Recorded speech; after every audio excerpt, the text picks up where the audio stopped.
Welcome to my new studio. I decided for 2023 I wanted to start filming more nerdy craft videos on YouTube. So what I've done over the last few weeks is convert my garage into this mini studio space, and I did it all on a budget. Let me show you how.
Okay, so I hope you liked the tour of my new studio space. I'm really happy with how it turned out. I did it all on a budget, so as you saw, a lot of the stuff came free with Facebook Marketplace, or I got it cheap in the sales. My advice when doing stuff on a budget and thrifting is that you're not always going to find exactly what you're looking for, but with a bit of DIY and creativity, you can definitely make it work. One example of this is the cabinet that you saw under this desk. It's really not that aesthetic, and it's actually a kitchen cabinet I got free from Facebook Marketplace, but because it's under the desk, you're not going to see it a lot of the time, and it is really spacious, so it fits a lot of my larger crafts. Also, the grey cabinet that you see behind me that I painted in the video, that was completely free on Facebook Marketplace, so I only had to pay for the grey paint to make it match my aesthetic. I actually opted not to prime it or sand it either, and that's just to save a bit more money. I am aware that the trade-off there is that the paint might start to peel after a while, but I'm completely okay with that because I'm going for a bit more of a rustic look anyways. Another thing that I did to keep costs low is the projector screen that you saw in the video that comes down here on my left when I'm using it. That will be used instead of a green screen. It's basically going to have the same effect.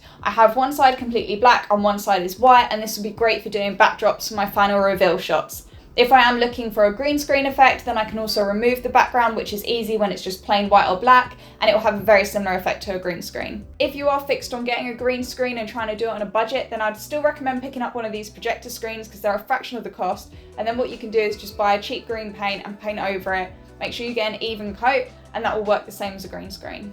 Okay, so now everything's up and running. I'm really excited to announce my next project. It will be a diorama from a game, and I did a poll over on Instagram to see what you guys would like to see first, and the winner was Little Nightmares. I'm super excited for this project because Little Nightmares is one of my favourite indie games. Make sure you follow me over on Instagram so you can see all my story updates and get involved with future polls, and then subscribe here on YouTube so that you can see when the videos go live. I have tons of videos planned including Warhammer, Dungeons & Dragons, cosplays and other crafting gaming videos. And let me know down in the comments below what you'd like to see next. Thanks for watching, and I'll see you in the next video.